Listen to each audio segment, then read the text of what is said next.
మనకి న్యూస్ వచ్చేది, డోరీల ద్వారా తీసుకొచ్చి వాళ్ళు ఇబ్బంది పడే విధానం, దారిలోనే వాళ్ళకి డెలివరీ అయిపోయే పరిస్థితి, చాలా ప్రమాదకరమైన పరిస్థితులు ఉంటే గౌరవ ముఖ్యమంత్రి గారు అపాయింట్మెంట్ తీసుకుని ఒకసారి చెప్పాను సార్, మన దగ్గర ఆర్థిక పరిస్థితి అన్ని తెలిసి కూడా నేను ఆయన ఒత్తిడి పెట్టడానికి వెళ్ళాను. సార్ మీరు ఇట్లా ఉంది పరిస్థితి అంటే ఆయన అడ్మినిస్ట్రేటివ్ శాంక్షన్ ఒక 35 కోట్ల రోజున పెద్ద మనసుతో ఇచ్చారు అధ్యక్ష. ఆ తర్వాత అలాగే మన కేంద్రంలో కొన్ని స్కీమ్స్ ఉన్నాయి, వాటన్నిటి ద్వారా తీసుకెళ్లి ముందు రోడ్లు వేస్తే అధ్యక్ష ఈ రోజున ఇది మీ దృష్టికి తీసుకొస్తున్నాం ప్రజలందరికీ మీ ద్వారా.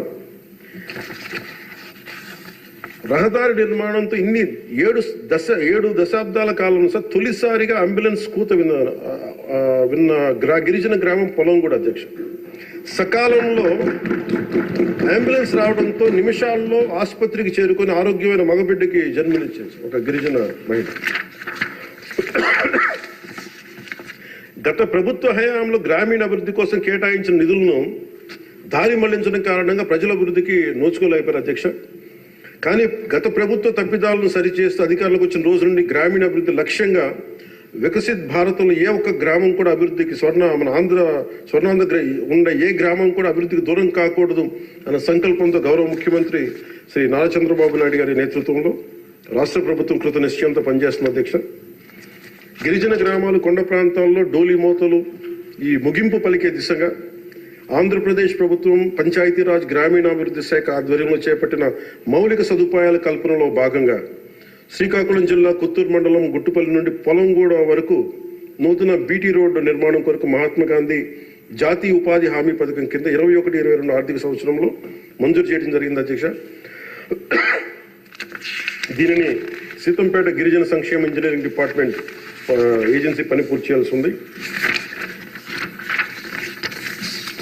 నూతన ప్రభుత్వం ఏర్పడిన తర్వాత అధికార యంత్రాంగంతో సమీక్షలు నిర్వహించి ఏ రోడ్లు అయితే చేయలేదో కొన్ని రోడ్లని ప్రత్యేకించి ఒక రోడ్డుని ఎన్నుకొని ఈ రోడ్డు నిర్మాణం పూర్తి చేసేందుకు కావాల్సిన చర్యలు తీసుకోవడం జరిగింది అధ్యక్ష. 2024 డిసెంబర్ నెలలో 2.5 కిలోమీటర్ల బీటీ రోడ్డు నిర్మాణం మొదలుపెట్టి 2025 జనవరి నెలాఖరు నాటికి ఈ నిర్మాణం పూర్తి చేయడం జరిగింది అధ్యక్ష. ఇది వేరువేరు మండలాలు, జిల్లాలు కలిపేందుకు ఈ మార్గం ఉపయోగపడటం వల్ల పొలంగూడని సీతంపేటకు వచ్చేందుకు దాదాపు 5 కిలోమీటర్ల ప్రయాణ దూరం తగ్గింది అధ్యక్ష. రోడ్డు నిర్మాణ కారణంగా 23 ఫిబ్రవరి 2 రోజుల క్రితం 25 నాడు తొలిసారిగా ఇందాక మీకు చెప్పినట్టుగానే అంబులెన్స్ కూతురు గ్రామ ప్రజలు విన్నారు అధ్యక్ష. పురిటి నొప్పులతో బిడ్డకు జన్మనిచ్చేందుకు ఇబ్బంది పెడుతున్న శ్రీమతి సవర సబియాక అనే గిరిజన సోదరి గిరిజన సోదరి మహిళ ఈ నూతన రహదారి మీదుగా నిమిషాల వ్యవధిలో హిరమండలంలోని ప్రాథమిక ఆరోగ్య కేంద్రానికి తీసుకురావడం జరిగింది అధ్యక్ష. చాలా మగబిడ్డకి జన్మనిచ్చారు. ఈ రహదారి ఏర్పాటు ద్వారా 6 గిరిజన గ్రామాలకు సంబంధించిన 1260 మంది డోలీ మోతల కష్టాలని నారా చంద్రబాబు నాయుడు గారి నాయకత్వంలో ఈ రాష్ట్ర ప్రభుత్వం తీర్చింది అధ్యక్ష. ప్రత్యేకించి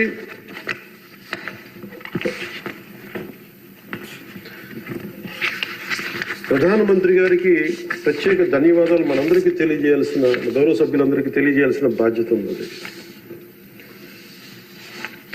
ఆంధ్రప్రదేశ్ గత వారి పాలనలో, వైసీపీ పాలనలో నలిగిపోతున్న దశలో ఏ ఒక్కరికి కూడా నేను ఎంత నిర్లక్ష్యంగా, ఎంత దుర్మార్గంగా ప్రవర్తించిన విధానం ఇక్కడే చట్టసభలో అలా ప్రవర్తిస్తున్న రియల్ లైఫ్లో మీకు వాస్తవానికి వాళ్ళు ఎలా చేశారో తెలుసు. ఇలాంటి పరిస్థితుల్లో ఇంకొకసారి వాళ్ళ ప్రభుత్వం వస్తే పరిస్థితులు ఏమవుతాయి?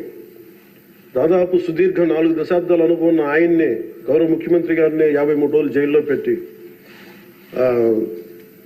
యువ నాయకులు, ఐటీ మంత్రివర్యులు వారు నారా లోకేష్ గారిని కూడా జైల్లో పెట్టడానికి ఇబ్బందులు పెట్టి ప్రయత్నాల్లో మనకి అచ్చెన్నాయుడు గారు, గౌరవ మంత్రి అచ్చెన్నాయుడు గారిని ఇబ్బంది పెట్టిన విధానం ఇక్కడ మొదటి మీరు వచ్చినప్పుడు ఎంతమంది ఇబ్బంది పడ్డారు అంటే మొత్తం దాదాపు 90% హౌస్ చేతులు ఎత్తారు అధ్యక్ష. ఆ రోజున అలాంటి పరిస్థితుల నుంచి నేను కోరుకుంది ఒకటే అధ్యక్ష, ఆ రోజున ఆంధ్రప్రదేశ్ 5 కోట్ల మంది ప్రజలకి మేము అండగా ఉండాలి, దానికి ఏమి చేయాలని చెప్పి ఎక్కడా కూడా ఓట్లు చీలకూడదని చెప్పింటే నన్ను తిట్టు లేదా అధ్యక్ష, అందరూ తిట్టిన.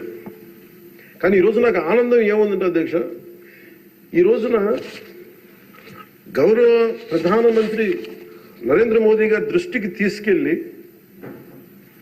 కేంద్ర నాయకత్వాన్ని